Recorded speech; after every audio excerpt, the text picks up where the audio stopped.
All right, welcome to your last week of Education 107 Part 2. So, we are going to just talk briefly about gaining commitment and support, evaluation capacity, your final push, and then some final thoughts as we wrap up our course.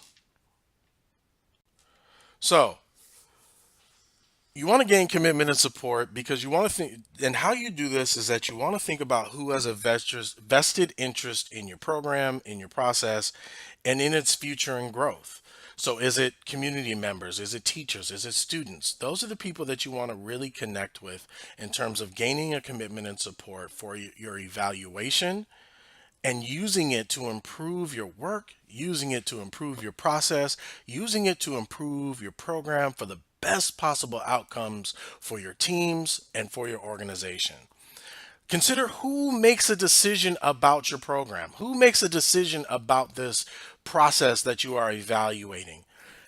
What is it that you can provide to them to create the best possible solution, make the best possible recommendations so that all this great work that you have put together and performed will make this program the best it possibly can to support your students, your colleagues, your teams, and the communities in which we serve.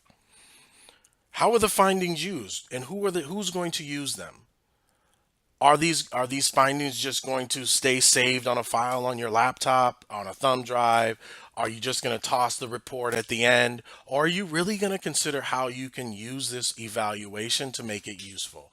How have you spent your time to be impactful to your organization? How have you spent your time to be impactful to your teams?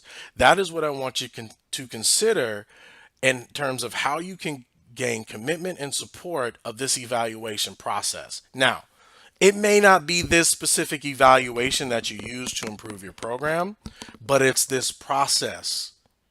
It is this idea and commitment to taking a look at how we can do things better that can influence your organization. Now, at many times, we have to consider evaluation capacity because I'm sure, I'll speak for myself. There's been instances where I'm evaluating a program or evaluating something for an organization, they're not always willing to have the hard conversation about what I've uncovered or what I feel could improve the program, could improve the organization. These are very difficult conversations and they're very hard to have.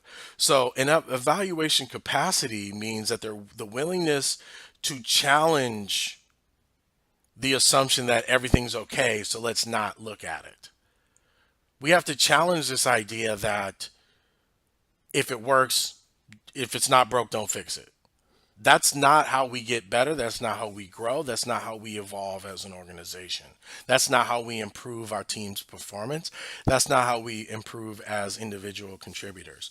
So, I really want you to think about the evaluation capacity, particularly when you are going to be presenting these findings to your client or to your organization, or if you have to implement them yourselves as the leader of your program, as a leader of your organization or team, so that you can get the best possible outcomes for your teams, your organizations, and quite frankly, for yourself.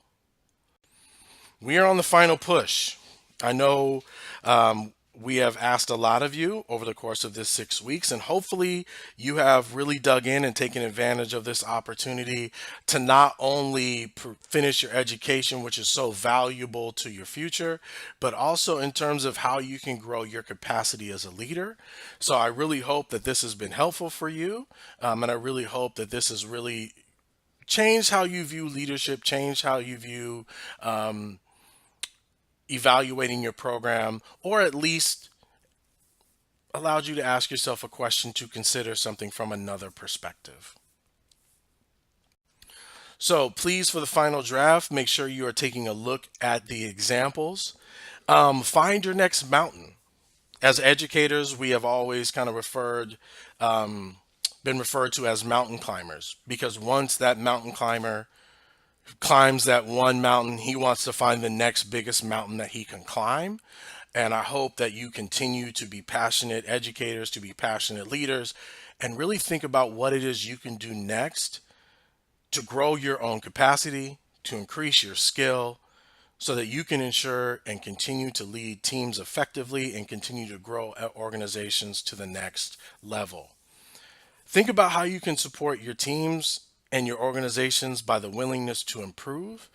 I know at times it's hard to say that I need to be better if this already works, but we have to think about our work as leaders and as educators as an iteration.